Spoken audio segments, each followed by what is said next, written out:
क्या हो अगर मैं आपसे कहूँ कि समुद्र हमारी धरती का सबसे बड़ा रहस्य है। ओशंस ने हमारी धरती के 70% हिस्से को कवर किया है, लेकिन हम हमारे ओशंस के ही बारे में सिर्फ 5% जानते हैं। और इसी 5% में हमें कुछ ऐसे मिस्टीरियस क्रीचर्स मिले जिनकी आंखों का साइज ही मेरे हाइट जितना है। तो सिर्फ एक बार इमेजिन करके देखो कि ओशंस की और गहराइयों में हमें और कितने बड़े क्रीचर्स मिल सकते हैं। So let me show you the ocean mystery iceberg chart. तो इस आइसबर्ग में हम ओशन से रिलेटेड सारी मिस्ट्री को डिस्कवर करेंगे, जैसे कि mythological creatures, unsolved mysteries, rare phenomenal, mysterious creatures और ओशंस मोस्ट टेरिफाइंग एनकाउंटर्स, जहां पर कई सारे ऐसे केसेस है जिसमें पानी में रहने वाले सोल्जर्स, सेलर्स और साइंटिस्टों ने समुद्र में एक टेरिफाइंग क्रीचर को देखने का दावा किया है। और मेरा यकीन मानो, इस वीडियो को देखने के बाद तुम्हें समुद्र से और भी ज्यादा डर लगने लगेगा। और जिनको भी आइसबर्ग चार्ट के बारे में नहीं पता, उनको मैं शॉर्ट में बता दूं कि आइसबर्ग एक सिंपल कॉन्सेप्ट है जहां पर हम सबसे लाइट टॉपिक से होते हुए सबसे डार्क टॉपिक तक जाते हैं। So let's begin the topic.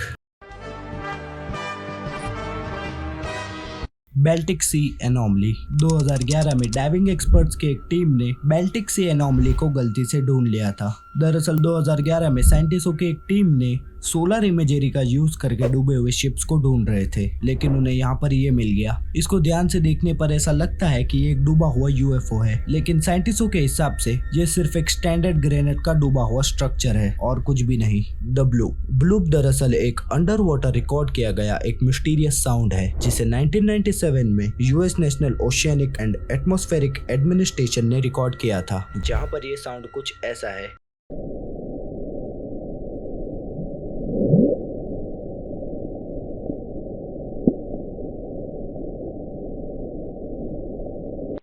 ये साउंड इतना लाउड था कि हजारों माइल्स दूर भी इसे रिकॉर्ड किया गया था। तो सिर्फ एक बार इमेजिन करके देखो, अगर ये कोई क्रीचर है तो ये दुनिया का सबसे बड़ा क्रीचर हो सकता है। लेकिन अब भी कुछ लोगों का मानना है कि ये सिर्फ एक ग्लेशियर के टूटने की आवाज है और कुछ भी नहीं। क्या ये कोई ग्लेशियर के टूटने की आवाज है? ये तो मैं तुम पर छोड़ता हूँ।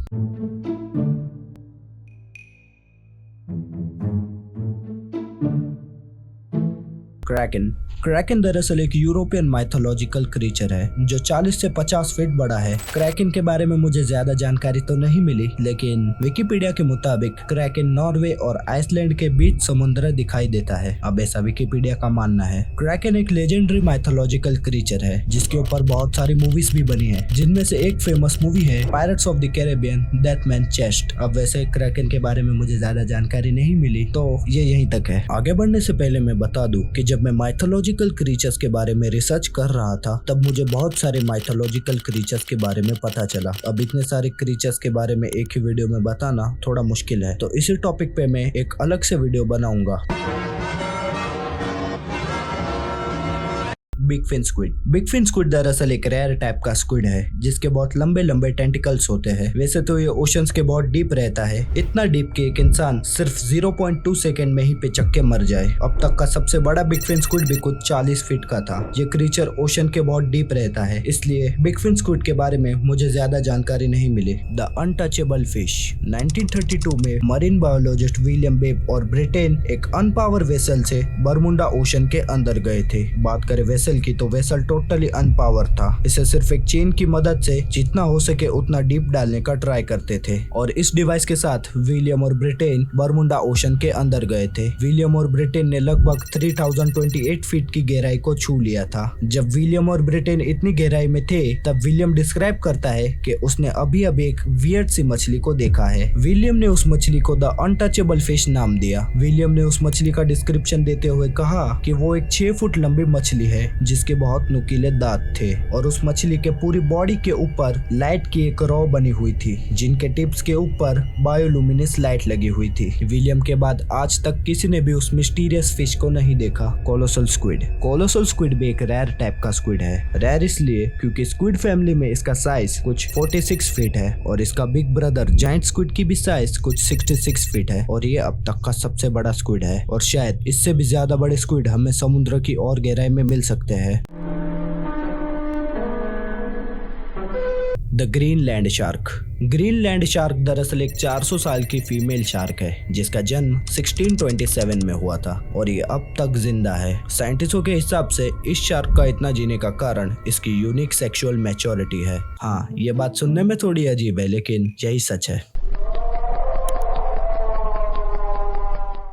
Immortal jellyfish. इस क्रीचर के नाम से ही पता चल जाता है कि ये एक इमॉर्टल है यानी अमर है। ये क्रीचर भी डीप ओशन में रहता है। ये जेलीफिश बहुत रेयरली किसी को दिखता है क्योंकि ये साइज में बहुत छोटा है। इसकी साइज सिर्फ 0.18 इंच है। इसकी साइज एक सिक्के से भी ज्यादा कम है। इस जेलीफिश का इमॉर्टल होने का कारण ये है कि जब भी ये जेलीफिश डैमेज या फिर इंजर्ड होता है तब ये जेलीफिश अपने टाइम को पीछे मोड़ के यंग पॉलिप नाम के अपने छोटे वर्जन में ट्रांसफॉर्म हो जाता है। सीधा सीधा बताऊं तो ये जेलीफिश अपने आप को वापस से यंग करता है और अपनी इमॉर्टल लाइफ को जीता है।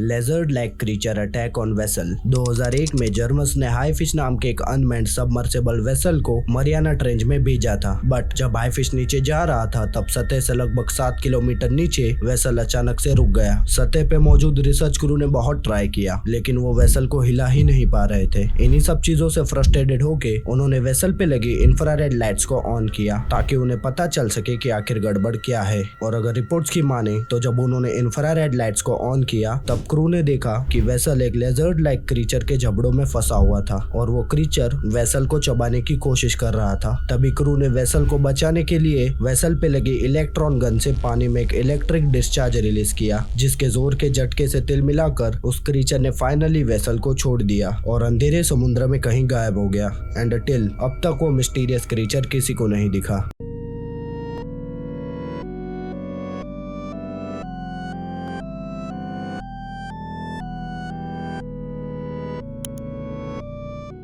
$16 फुट क्रोकोडाइल।